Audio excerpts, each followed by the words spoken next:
Hello दोस्तों, स्वागत है एक बार फिर से संडे घोस्ट 94 चैनल पे आपका तहे दिल से। आज हम आपके लिए विक्रम और बेताल का दूसरा एपिसोड शापित राजमहल की रहस्यमय कहानी लेकर आया हूँ। ये कहानी एक प्रसिद्ध राजा विक्रमादित्य की है, जो कि बेताल को पकड़ने के लिए जंगल की ओर निकल पड़ते हैं।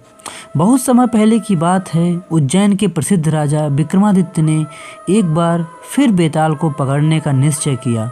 यह बेताल उन्हें हमेशा डरावनी और रहस्यमय कहानियों में उलझा देता था, लेकिन इस बार कहानी सिर्फ रहस्यमय ही नहीं बल्कि बेहद डरावनी भी थी। विक्रम जंगल के भीतर एक पुराने शमशान में पहुँचे। वहाँ की खामोशी और ठंडी हवा से उनके साथी सैनिक डर से पीछे हटने लगे। विक्रम ने वीरता से बेताल को पेड़ से उतारा और अपने कंधे पर डाल लिया। बेताल ने अपनी आदत के मुताबिक एक नई कहानी शुरू की। बेताल बोलता है, राजन, बहुत समय पहले एक नगर था जिसका नाम विनाशपुरी था। इस नगर के पास एक विशाल राजमहल था जो अब खंडहर बन चुका था। कहा जाता है कि उस महल में एक रानी चंद्रिका का भूत भटकता था। चंद्रिका बेहद सुंदर और शक्तिशाली थी, लेकिन एक तांत्रिक ने उसे धोखा देकर उसकी हत्या कर दी थी। मरते समय रानी ने श्राप दिया कि जो भी इस महल में आएगा वह जिंदा वापस नहीं जाएगा। बेताल ने ठंडी आवाज़ से कहा, राजा, इस श्राप के बाद कोई भी उस महल के करीब जाने की हिम्मत नहीं करता था। लेकिन एक दिन एक युवा सैनिक अर्जुन ने इस श्राप को चुनौती देने का निश्चय किया। वह महल के भीतर गया और उसने वहां चंद्रिका के भूत को देखा। चंद्रिका ने उससे कहा, यदि तुम मेरी आत्मा को मुक्ति दिला सकते हो तो मैं तुम्हें छोड़ दूंगी। अर्जुन ने पूछा, मुझे क्या करना होगा? चंद्रिका ने उसे बताया कि तांत्रिक ने काले जादू के मंत्र से उसकी आत्मा को महल में बांध रखा है।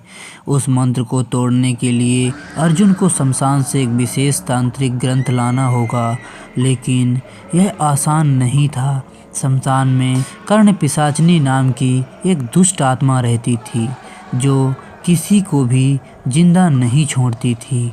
अर्जुन ने साहस दिखाया और शमशान की ओर बढ़ा। वहाँ की भयानक चुप्पी ने अचानक कर्ण पिशाचनी प्रकट हुई। वह भयानक थी, लाल जलती हुई आंखें और तेज दांत। अर्जुन ने अपनी तलवार से उसका सामना किया, लेकिन वह पिशाचनी किसी भी वार से घायल नहीं हो रही थी। तभी चंद्रिका की आत्मा ने अर्जुन को संकेत दिया कि उसे मंत्रों से कर्ण पिशाचनी को वश में करना होगा।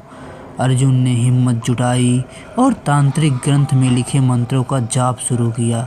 जैसे ही मंत्र पूरे हुए, कर्ण पिशाचनी चीखते हुए जलकर राख हो गई। अर्जुन ग्रंथ लेकर महल लौटा और चंद्रिका के भूत को मुक्त किया। लेकिन जैसे ही उसकी आत्मा स्वर्ग में जाने लगी, उसने अर्जुन को एक रहस्य बताया। यह श्राप सिर्फ मेरी मुक्ति के लिए नहीं था। इस महल में अब भी अनगिनत आत्माएं फंसी हुई हैं।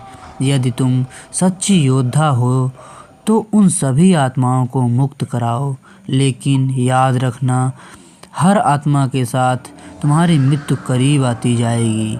इतना कहकर चंद्रिका गायब हो गई। अर्जुन ने मुड़कर देखा तो महल की दीवारों से खून टपकने लगा और हर कोने से भूतों की चीखें गूंजने लगी।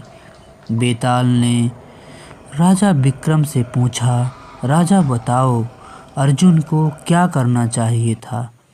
क्या उसे महल छोड़कर अपनी जान बचानी चाहिए थी या उन आत्माओं को मुक्त कराने के लिए अपने प्राणों की आहुति दे देनी चाहिए थी?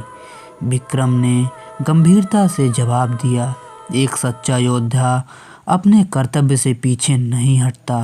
अर्जुन को उन आत्माओं को मुक्त करना चाहिए था, भले ही इसके लिए उसे अपने प्राण की आहुति देनी पड़ी। जैसे ही विक्रम ने यह कहा, बेताल हंसा और फिर पेड़ पर चढ़कर चला गया। विक्रम ने गहरी सांस ली और एक बार फिर उसे पकड़ने के लिए आगे बढ़ गए। हमारी कहानी आपको कैसी लगी कमेंट बॉक्स पे ज़रूर बताएं। हमारा फर्स्ट पार्ट भी है इसका, जो कि कल रिलीज हुआ था। आप उसे जाकर ज़रूर देखें और हमारे इस वीडियो को ज़्यादा से ज़्यादा शेयर करें, लाइक करें और चैनल को सब्सक्राइब करें। मिलते हैं एक नई कहानी के साथ, तब तक के लिए बाय बाय।